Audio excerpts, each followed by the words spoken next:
Hello students, तो आज पढ़ लेते हैं बेसिक फिफ्थ सेमेस्टर केमिस्ट्री का एक मोस्ट इंपोर्टेंट टॉपिक इपोक्साइड क्या होते हैं, उनका नामकरण आप कैसे करोगे, physical properties and chemical properties सब इस लेक्चर में कवर करने वाले हैं।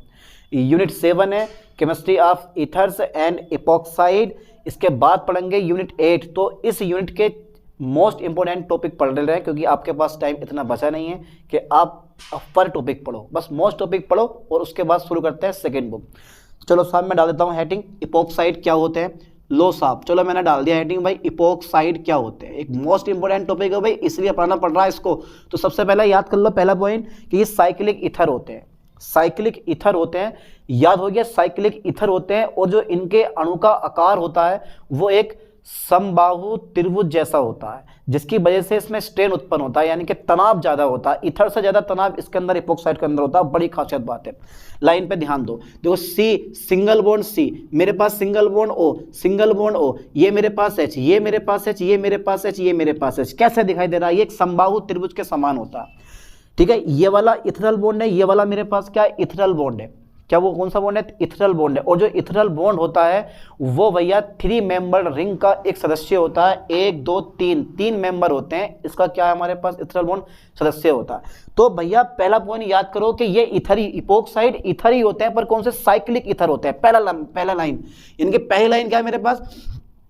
जो मेरे पास ये इपोक्साइड्स हैं, ठीक है भाई, इपोक्साइड्स जो हैं वो क्या है? साइक्लिक इथर होते हैं। पहला पॉइंट, साइक्लिक ईथर होते हैं। ओके सर, साइक्लिक ईथर्स होते हैं, बहुत बढ़िया, साइक्लिक ईथर्स होते हैं। पहला नंबर होते हैं, चलो है भी यहाँ लिख दे रहा हूँ यार मैं। ठीक है, इनके अणु का आकार कैसा होता है जरा मुझे बताओ बेटे। इनके अणु का आकार, इनके अणु का आकार, ठीक है, इनके अणु का आकार कैसा होता है? इनके अणु का आकार सर बताया क्या है? बताया नहीं है, समबाहु त्रिभुज जैसा होता है। वाह भाई वाह, क्या बात है, समबाहु त्रिभुज। सिंबल दे दूं? हाँ दे दिया। तो तुम समझ जाना क्या लिखा हुआ? समबाहु त्रिभुज। अरे चलो लिख दे रहा हूँ इसको यार, केमिस्ट्री में ये त्रिभुज कहाँ से आ गया? समबाहु त्रिभुज। ठीक है, समबाहु त्रिभुज जैसा होता है, समबाहु त्रिभुज जैसा होता है। ओके ओके सर, जैसा होता है जिससे अणु में तनाव ज्यादा होता है, जिससे अणु में, ठीक है, तनाव अधिक होता है। तनाव मतलब स्ट्रेन अधिक होता है, अधिक होता है। ठीक है साहब, अधिक होता।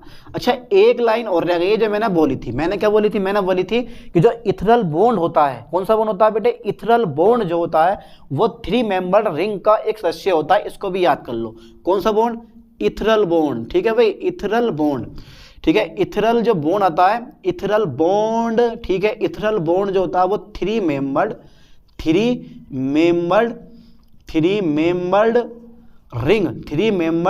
रिंग का क्या होता है? रिंग का एक सदस्य होता है। Okay okay sir, 3 member ring का एक सदस्य होता है। तो बेसिक नॉलेज यहाँ कवर कर दी मैंने। ठीक है, तो ये है मेरे पास इथर। ये क्या बेटे मेरे पास? इपोक्साइड। ये है मेरे पास इपोक्साइड, याद कर लेना ठीक से, ये क्या मेरे पास? इपोक्साइड है। तो इपोक्साइड क्या होते हैं? साइक्लिक इथर होते हैं। इसमें जो इथरल बॉन्ड होता है, इथरल बॉन्ड जो है वो 3 मेंबर रिंग का क्या होता है? एक मेंबर होता है, यानी कि सदस्य होता है। और इसके जो अणु का साइज होता है, यानी कि आकार होता है, वो किसके जैसा होता है? वो होता है भैया हमेशा समबाहु त्रिभुज के जैसा होता है। ठीक है, ये बेसिक कंसेप्ट इसका क्लियर हो गया। और भी बहुत सारा कंसेप्ट है, लेकिन हमें फालतू पढ़ने की क्या जरूरत है ना। इसके बाद देखो, इपोक्साइड समझ में आया? हो जाएगा कवर, सिंपल सा पॉइंट है। इसके बाद देखो जरा, फिर मैं आगे क्या करवाने वाला हूँ। इसके बाद जैसे ये मेरे पास इपोक्साइड है, अगर मैं इसकी बात करूँ single bond CH2, single bond CH2, क्योंकि इसी के बारे में यार मुझे डिस्कस करना है। इसका नाम है ethylene oxide, ethylene oxide. Okay, इसका नाम क्या है? Ethylene oxide. तो ये बेटा एक इपोक्साइड है, ये फर्स्ट कंपाउंड है, ऐसा मान के चलो। ये इपोक्साइड का पहला कंपाउंड है, एथिलीन ऑक्साइड। ओके, हो जाएगा कवर, घबराने की जरूरत नहीं है। सिंपल सा हम पढ़ाने वाले हैं अब नोमेनक्लेचर ऑफ इपोक्साइड। आप इपोक्साइड का नामकरण कैसे करोगे? नामकरण की भी तो बात आती है ना, तो नामकरण कर लेते हैं इसका। तो नामकरण यानी कि नोमेनक्लेचर। Okay, nomenclature. ठीक है सर, नोमेनक्लेचर करवा दो आप। नोमेनक्लेचर करवा दें? चलो नोमेनक्लेचर मतलब नामकरण। आज पंडित बन जाओ, नामकरण कर दो इसका आज। तो नामकरण करने के लिए देखो मैं एग्जाम्पल समझाऊंगा आपको। एग्जाम्पल समझ गए तो सिंपल सी बात है, इसका नामकरण कर लो। कुछ नहीं है, बस थोड़ा सा आपको ध्यान देना है। और देखो होता क्या चीज़ है। हाँ सर, जरा थोड़ा सा ध्यान दिलवाओ। तो देखो जरा भाई, मेरे पास CH2 single bond, CH2 single bond, मेरे पास भैया O आ गया, यानी कि ये O आ गया। अच्छा, इसका IUPAC नाम क्या होगा? IUPAC नाम का मतलब है 1 2 1 2 1 2 1 2, दौड़ते रहो। तो 1 2 1 2, ये आ गया मेरे पास कार्बन एटम की संख्या। किसकी आ गई? कार्बन एटम की संख्या। इसके बाद जो ये ग्रुप होता है मेरे पास, उसको बोलता है इपोक्सी। क्या बोलते हैं बेटे इसको? इपोक्सी। ठीक है, इपोक्सी। वाह क्या बात है, 1 2 इपोक्सी। 1 2 वाला एथ प्लस एन बराबर एथेन। ठीक है, ये हो गया मेरे पास एथेन। ओके, ये इसका IUPAC नाम हो गया। ठीक है, अब क्या बात हुई, अब बस इसी में क्या कर देना, थोड़ा मिला मिला के जो है लिख देना। क्या लिखना कि सबसे पहले ये लिखना है हमें कि भैया जितने भी इपोक्साइड का नामकरण होता है वो काहे की जो कार्बन चैन होता है ना, कार्बन चैन के अंकन द्वारा किया जाता है। यानी कि इपोक्साइड का नामकरण कार्बन चैन के अंकन द्वारा किया जाता है। ठीक है, कार्बन परमाणु की संख्या को, ठीक है, कार्बन परमाणु की संख्या को इपोक्साइड से पहले, ध्यान देना, कार्बन परमाणु की संख्या को, जो ये मेरे पास कंपाउंड है, इपोक्साइड से पहले लिखा जाता है। लिख दिया। और जो मेरे पास क्रियात्मक समूह होता है, उस क्रियात्मक समूह को हम क्या लिखते हैं? क्रियात्मक समूह, यानी कि प्रेफिक्स पहले, क्रियात्मक समूह यानी कि प्रेफिक्स। ये मेरे पास क्या प्रेफिक्स, इसको बोलते हैं एपोक्सी द्वारा व्यक्त किया जाता है, और ये हमेशा नंबर के बाद लिखा जाता है। इतनी सी कहानी लिखनी है। यानी कि मैं पहला पॉइंट जरा तुम्हें लिखवा दूं, चलो पहले समझा दूं, चलो पहले लिखवा दूं, नहीं यार समझा दूं पहले। देखो एक बार ये कहानी ये है कि कार्बन एटम की संख्या इपोक्साइड के नाम से पहले लिखेंगे हम, इपोक्साइड के नाम से पहले लिखेंगे, इपोक्साइड के नाम से पहले लिखेंगे कार्बन एटम की संख्या। क्रियात्मक समूह को प्रेफिक्स यानी कि पूर्व लगन, प्रेफिक्स मतलब पूर्व लगन, पूर्व लगन मतलब एपोक्सी द्वारा व्यक्त किया जाता है, जिसको हम कहाँ लिखते हैं? कार्बन एटम की संख्या के बाद लिखते हैं। बस ये नामकरण था। अगर मैं इसका, ये मेरे पास पहला कंपाउंड है, अगर मैं इसी को मैं कुछ सेकेंड कंपाउंड कुछ ऐसे लिख दूं, CH3 CH single bond CH2, और ये मेरे पास कुछ कंपाउंड ऐसे बन गया, तो इसका नाम क्या होगा बेटे? जरा नाम बताओ इसका नाम क्या हो जाएगा? जरा बताओ, दिमाग लगा जरा मुझे बता दो, नाम क्या होगा इसका? ठीक है, 1 2 3, तो 1 2 3, तो ये कहाँ लगा हुआ? 1 2 3, तो ये कहाँ लगा हुआ? जरा थोड़ा ध्यान देना बेटे, ये 1 पे और 2 पे लगा हुआ है। तो जिससे इसको मत लेना कभी इस कार्बन को काउंट कर दो कि इसको भी 1 2 3 कर दो, नहीं करना है मुझे। 1 2 अगर ये लगा हुआ है ना 1 2, तो जिसपे ऑक्साइड यानी कि इथेनॉल बॉन्ड बनता है वही आपको लेने होते हैं। तो 1 2, ठीक है, इपोक्सी, 1 2 एपोक्सी, और क्या नाम है इसका? प्रोपेन। क्या नाम है इसका? प्रोपेन। और नॉर्मल नेम तो बता दो मैं, एथिलीन ऑक्साइड है, इसका नाम भी क्या है? प्रोपिलीन ऑक्साइड है। आप चाहो तो इसका नॉर्मल नाम भी ले सकते हो, प्रोपिलीन ऑक्साइड। जो बोल रहा हूँ लिख लेना, प्रोपिन ऑक्साइड, प्रोपिलीन ऑक्साइड, इसका नाम है एथिलीन ऑक्साइड। ठीक है, तो सिंपल सा मेथड था, आराम से कर लोगे। तो मैं लिख रहा हूँ, देखो इसका नाम मैं लिख रहा हूँ थोड़ा सा नोमेनक्लेचर में, कि इपोक्साइड का नामकरण, ध्यान देना बेटा, इपोक्साइड्स का जो मेरे पास नामकरण आता है, नोमेनक्लेचर, इपोक्साइड का नामकरण। ठीक है, कार्बन चेन, कौन सी? कार्बन चेन, कार्बन चेन द्वारा, कार्बन चेन के अंकन द्वारा किया जाता है, के अंकन द्वारा किया जाता है। ठीक है भाई, किया जाता है। ओके सर, किया जाता है। ठीक है, एपोक्साइड का नामकरण कार्बन चेन के अंकन द्वारा किया जाता है, कार्बन एटम की संख्या को इपोक्साइड से पहले। नेक्स्ट पॉइंट में क्या था मेरे पास? इपोक्साइड से पहले। ठीक है, इपोक्साइड के नाम से पहले, के नाम से पहले, इपोक्साइड के नाम से पहले। ठीक है, इपोक्साइड के नाम से पहले कार्बन एटम की संख्या लिखते हैं, ठीक है, क्रियात्मक समूह को, क्रियात्मक समूह को, ठीक है, प्रेफिक्स मतलब पूर्व लगन। ठीक है, प्रेफिक्स समझ लो ना, प्रेफिक्स मतलब पूर्व लगन। प्रेफिक्स कौन सा? इपोक्सी, लाइन पे ध्यान देना, प्रीफिक्स एपोक्सी द्वारा व्यक्त किया जाता है, द्वारा व्यक्त किया जाता है, व्यक्त किया जाता है। ठीक है, द्वारा व्यक्त किया जाता है।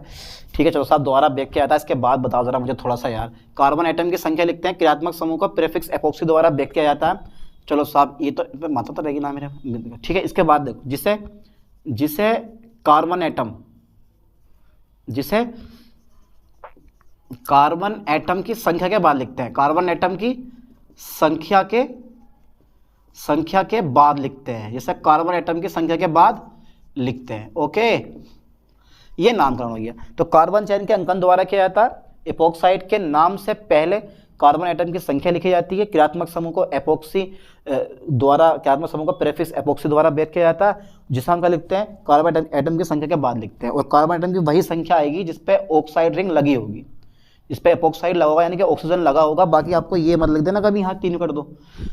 चलो साहब, यहाँ तक का स्क्रीनशॉट ले लो, इसके बाद पढ़ते हैं इसकी फिजिकल प्रॉपर्टीज। ठीक है,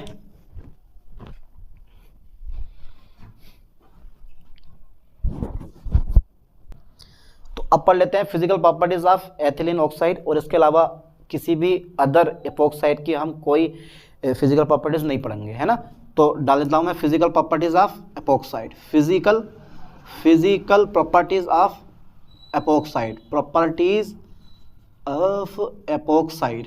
ठीक है, फिजिकल प्रॉपर्टीज ऑफ एपोक्साइड बहुत इंपॉर्टेंट टॉपिक है। अच्छा, कैसा दिखने में, कैसा लगता होगा दिखने में, ये मेरी तरह? अरे नहीं यार, आपकी तरह नहीं, कैसा लगता होगा? तो पहला ये बिसेला होता है और गैस होती है। जो एथिलीन ऑक्साइड होता है ना मेरे पास, मैंने क्या बोला, सिर्फ हम जो फिजिकल प्रॉपर्टीज पढ़ेंगे वो एथिलीन ऑक्साइड के पढ़ेंगे। तो एथिलीन ऑक्साइड बिसेला होता है, टॉक्सिक होता है, हाईली फ्लेमेबल होता है, बॉइलिंग पॉइंट 14 डिग्री होता है और हाईली रिएक्टिव होता है। तो 4-5 पॉइंट लिख दो, बहुत है। पहला नंबर देखो, एथिलीन ऑक्साइड जो है भाई साहब हमारे, ये जो एथिलीन ऑक्साइड है, एथिलीन ऑक्साइड कैसा होता है, टॉक्सिक होता है। टॉक्सिक मतलब बिसेला होता है, टॉक्सिक होता है। Okay okay. दूसरा नंबर है मेरे पास, हाईली फ्लेमेबल होता है, हाईली फ्लेमेबल होता है, मतलब ज्वलनशील होता है, हाईली फ्लेमेबल होता है। ठीक है। अच्छा, थर्ड नंबर और लिख दूं मैं इसका, थर्ड नंबर में बता इसका बॉइलिंग पॉइंट, इसका जो बॉइलिंग पॉइंट होता है बेटे वो बराबर होता है 14 डिग्री सेल्सियस, है ना। और क्या होता है, हाईली रिएक्टिव होता है। ये कैसा होता है, हाईली रिएक्टिव होता है, हाईली रिएक्टिव होता है। ओके, हाईली रिएक्टिव होता है। लाइन पे ध्यान देना। बस 4 फिजिकल प्रॉपर्टीज बहुत हो गई। ये अधिक क्रियाशील होता है, एपोक्साइड जो होते हैं अधिक क्रियाशील होते हैं। इनमें जो तनाव होता है ना, स्ट्रेन क्या होती है, बहुत ज़्यादा होती है ना, क्योंकि संभावित त्रिभुज के समान होते हैं। तो इसकी स्ट्रेन यानी कि वो भी एक प्रॉपर्टी आती है, लिखा लिख लेना कि इसमें जो है स्ट्रेन यानी कि बिगड़ती तनाव क्या होता है, अधिक होता है। चलो साहब आगे देखते हैं। तो एथिलीन ऑक्साइड जो है मेरे पास, एथिलीन ऑक्साइड कैसा होता है, टॉक्सिक होता है। ठीक है, और हाईली फ्लेमेबल होता है, बॉइलिंग पॉइंट 14 डिग्री सेल्सियस होता है और हाईली रिएक्टिव होता है ना। Physical properties. अब पढ़ते हैं इसको फॉर्मेशन यानी कि एथिलीन ऑक्साइड को बनाने की विधियां, फॉर्मेशन ऑफ एथिलीन ऑक्साइड।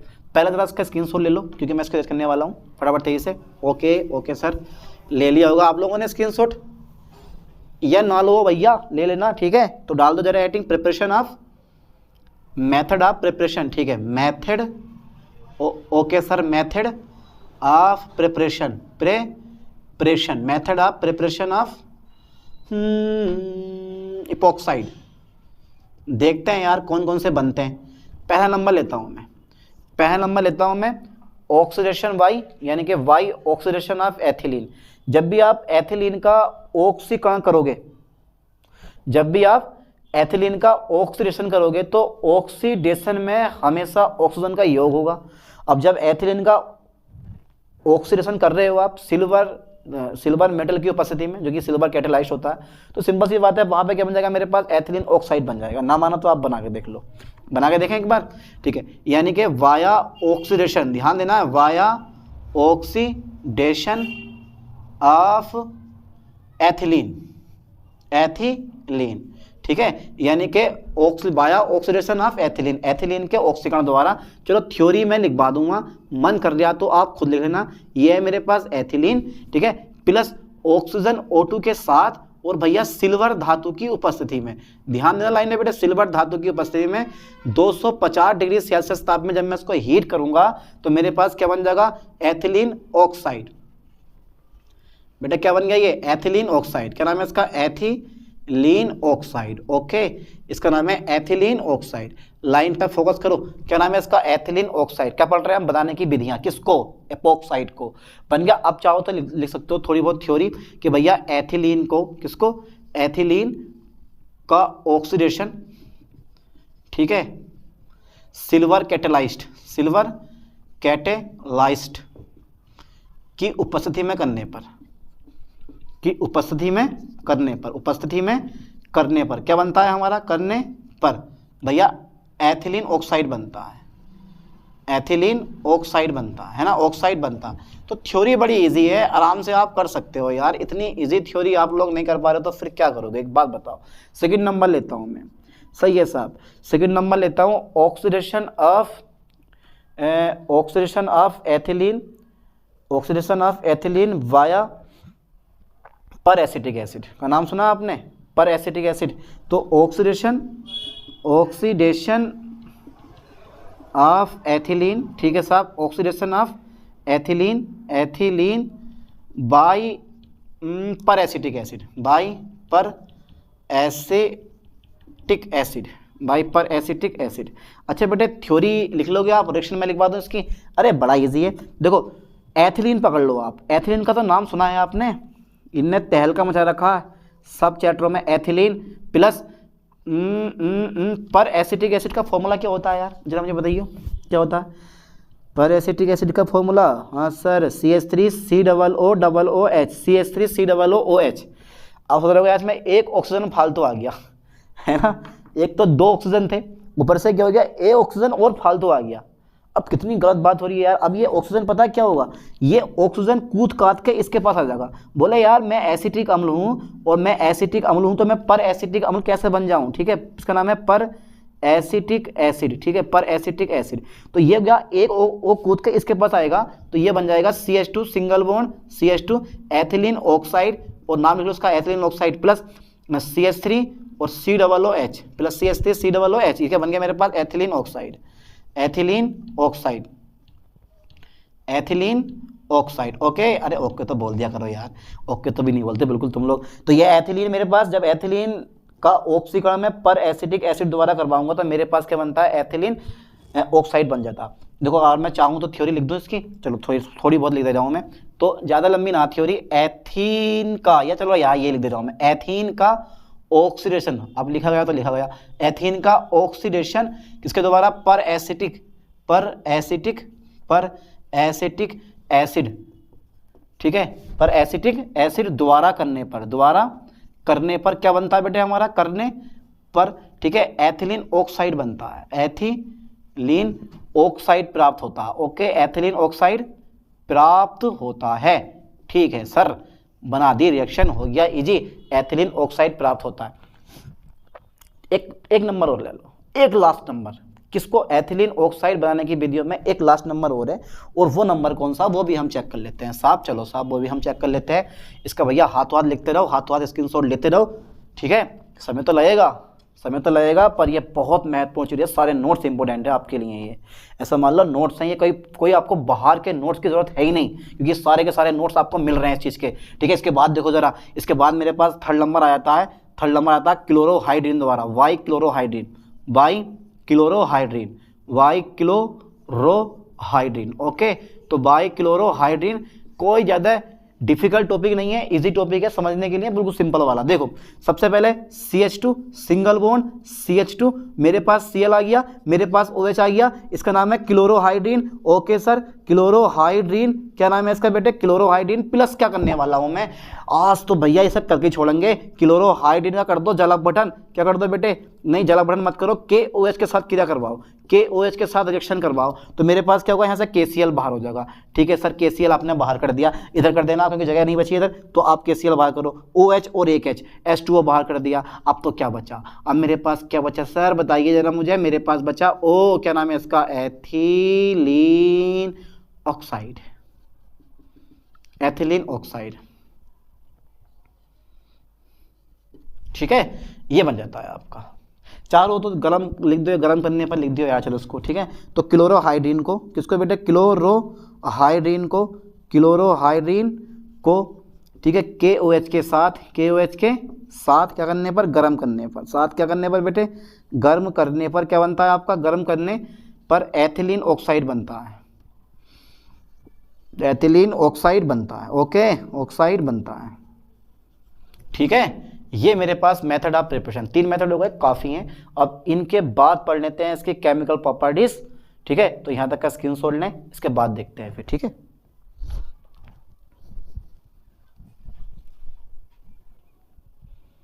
तो अब पढ़ लेते हैं chemical properties of ethylene oxide. तो तैयार हो आप सब पढ़ने के लिए? तो ठीक है, फिर डाल देता हूँ मैं हेडिंग केमिकल प्रॉपर्टीज ऑफ, यहाँ शुरू करता हूँ फिर आज मैं, केमिकल प्रॉपर्टीज। ठीक है sir, chemical properties, okay, chemical properties of ethylene oxide, ethylene oxide, okay okay sir. चलो साहब देखते हैं फिर, आप रेडी हो या नहीं हो? तो सबसे पहला नंबर कर देते हैं इसका हाइड्रोलाइसिस। जब भी किसी एथिलीन ऑक्साइड का यानी कि एपॉक्साइड का हाइड्रोलाइसिस करते हो तो बनता है, क्या बनता है? एथिलीन ग्लाइकोल बनता है। और एथिलीन ग्लाइकोल मैंने पढ़ा दिया आपको, ठीक है, देख लेना बढ़िया करके उस चीज़ को। तो अगर मेरे पास रिएक्शन पहला नंबर है हाइड्रोलाइसिस, पहला नंबर क्या है बेटा इसका? हाइड्रोलाइसिस, ओके, हाइड्रोलाइसिस, ठीक है। हाइड्रोलाइसिस का मतलब है आपको करना क्या है, आप क्या करोगे? जल अपहरण करवाओगे। किसका? एथिलीन ऑक्साइड का। किसका? आप एथिलीन ऑक्साइड का, एथिलीन ऑक्साइड का, एथिलीन ऑक्साइड का हाइड्रोलाइसिस करवाने पर, हाइड्रोलाइसिस, एथिलीन ऑक्साइड का हाइड्रोलाइसिस, ठीक है, किसी एसिड की, काय की, किसी एसिड, ध्यान देना, एथिलीन ऑक्साइड का हाइड्रोलाइसिस किसी एसिड की उपस्थिति में करने पर, किसी एसिड की उपस्थिति में करने पर हमारा क्या बनता है? किसी एसिड की उपस्थिति में करने पर एथिलीन ग्लाइकोल बनता है, एथिलीन ग्लाइकोल बनता है, ओके, एथिलीन ग्लाइकोल बनता है। चलो साहब अगली रिएक्शन तुम खुद लिखोगे, यानी थ्योरी खुद लिखोगे, रिएक्शन मैं लिख पाऊंगा। रिएक्शन है मेरे पास कुछ इस टाइप से, देखो मेरे पास रिएक्शन है कुछ इस टाइप से, CH2 सिंगल बॉन्ड CH2, ये आ जाएगा मेरे पास कितना बेटे? O, एथिलीन ऑक्साइड बन गया। प्लस कुछ नहीं करना है आपको, कर देना इसका जल अपघटन, हाइड्रोलाइसिस किसी भी एसिड की उपस्थिति में, यानी कि सल्फ्यूरिक एसिड ले लो, उसकी उपस्थिति में रिएक्शन अच्छी होती है ये वाली। तो मैं क्या करूँगा? देखो एक H यहाँ से यहाँ डाल दूंगा और OH मैं यहाँ मिला दूंगा, कुछ इस टाइप से। देखो CH2 single bond CH2 single bond OH, फिर सिंगल बॉन्ड OH, इसका नाम है एथिलीन ग्लाइकोल। क्या नाम है बेटा इसका? Ethylene glycol, okay, ethylene glycol, ये मैंने कर दिया एथिलीन ग्लाइकोल, है ना, ठीक है। इसके बाद देखो जरा सेकंड नंबर आ गया मेरे पास इसका रिएक्शन विद, अब थ्योरी आप खुद लिखना बेटे, ठीक है, reaction with Maithil alcohol, reaction with Maithil alcohol. चलो साहब आप तो सर मैथिल अल्कोहल के साथ रिएक्शन करवाने वाले हो और बताने वाले हो क्या बनने वाला है। अरे बड़ा मजा आ रहा है भाई पढ़ने में। तो CH2 सिंगल बॉन्ड CH2, ये मेरे पास क्या है? O है, एथिलीन ऑक्साइड, है ना, एथिलीन ऑक्साइड है। तो एथिलीन ऑक्साइड प्लस क्या लूँगा मैं? मैथिल अल्कोहल। अच्छा जरा दिमाग लगा के एक बार मुझे खुद बताओ आप, इस रिएक्शन में मैं मैथिल अल्कोहल कहाँ जोड़ूँ, कहाँ जोड़ूंगा मैं इस मैथिल अल्कोहल को? देखो सबसे पहले इस H को पकड़ लो और इस H को इस O के साथ जोड़ दो, कुछ इस टाइप से। देखो इसकी रिएक्शन बहुत इजी है यार, इसकी रिएक्शन सबसे इजी लगी मुझे आपकी बुक के अंदर।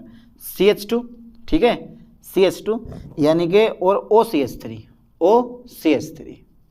अब गिनती में किधर से करूं जरा मुझे बता दो, यहाँ से करूं? नहीं होगी, क्योंकि OH जो है वो ईथर ग्रुप से पावरफुल होता है। तो गिनती करूंगा मैं यहाँ से 1 2, ठीक है, 1 2 1 2, तो 2 पे लगा हुआ मेथोक्सी ग्रुप, 2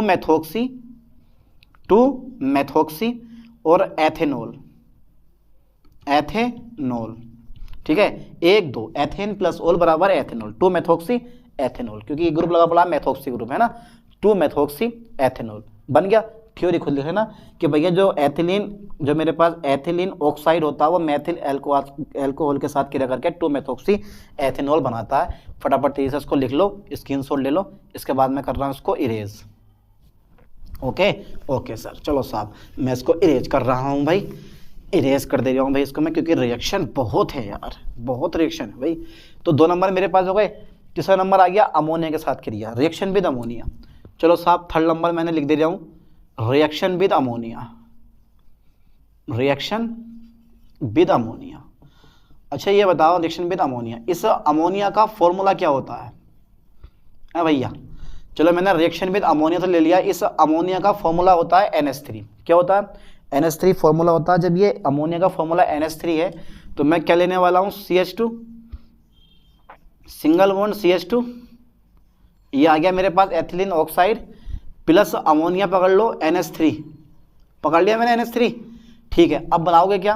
बस कुछ नहीं है, यहाँ से H उठा के एक इसके साथ डाल दो H को, CH2 सिंगल बॉन्ड OH हो जाएगा और बाकी CH2 सिंगल बॉन्ड क्या हो जाएगा मेरे पास, ओ भैया ये तो है ही नहीं, ये तो NH2 है मेरे पास भैया, 1 2। नाम बताओ, 2 एमिनो, क्योंकि OH पावरफुल ग्रुप होता है ना, तो गिनती हम OH की ओर से करेंगे। तो 2 amino 1 2 amino ethanol, 2 amino ethanol है ना, बन गया। ठीक है, लिख देना अपने आपके एथिलीन ऑक्साइड का नाम क्या है, एथिलीन। अब तो यार नाम याद हो गया होगा, फॉर्मूला भी याद हो गया अब तो, एथिलीन ऑक्साइड। तो एथिलीन ऑक्साइड अमोनिया के साथ क्या करके 2 एमिनो एथेनॉल बनाता है। अच्छा ठीक है, 4th नंबर की रिएक्शन में लेने वाला हूँ। मेरे पास 4th नंबर की रिएक्शन क्या आने वाली है, बताओ जरा मुझे। 4th नंबर की रिएक्शन आ गई, reaction with HBr, okay HBr, चलो साफ, ठीक है। रिएक्शन विद हाइड्रोजन ब्रोमाइड, तो देख लेते हैं इसकी भी reaction. CH2 single bond CH2, ये आ जाएगा मेरे पास एथिलीन ऑक्साइड। ये यार मेरे तो ऐसे याद रहती हैं, आप भी इसी तरह से याद किया करो, बढ़िया करके जमा के क्वेश्चन को, प्लस HBr। अच्छा एक काम करते हैं हम लोग, इस H को यहाँ डाल दो आप, तो मेरे पास आ जाएगा CH2 single bond OH, CH2 मेरे पास आ जाएगा Br। गिनती इधर से करूँ गिनती होगी इधर से, क्योंकि OH पावरफुल होता है 1 2, तो 2 ब्रोमो, क्या नाम है इसका, 2 ब्रोमो एथेनॉल, ओके। तो लिख लेना अपने आप, ये मेरे पास एथिलीन ऑक्साइड है, इसका नाम लिख रहा हूँ मैं, खुद से लिखो अपना आप कि भैया मेरे पास क्या है, एथिलीन ऑक्साइड हाइड्रोजन ब्रोमाइड के साथ क्रिया करके क्या बनाता है, 2 ब्रोमो एथेनॉल बनाता है। ठीक है, एक 5th रिएक्शन और लिख लो यार, लास्ट रिएक्शन है ये वाली, रिएक्शन विद ग्रिग्नाल्ड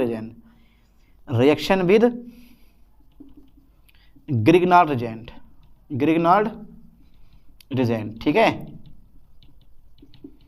चलो साहब देखो, ethylene oxide CH2 single bond CH2, last reaction है, इससे ज़्यादा नहीं कर पाऊंगा, बस बहुत हो गई 5 रिएक्शन बहुत हो गई, इसमें काफ़ी है, मतलब कौन इतनी याद करता रहेगा, रिएक्शन तो बहुत सारी हैं इसकी, इतनी बहुत हैं, इतने में काम चल जाएगा। और ऐसा केमिकल प्रॉपर्टीज आए तो इतनी लिखी हो। तो ये ethylene oxide plus Grignard reagent CH3 Mg और I बोल दिया मैंने, चलो ठीक है।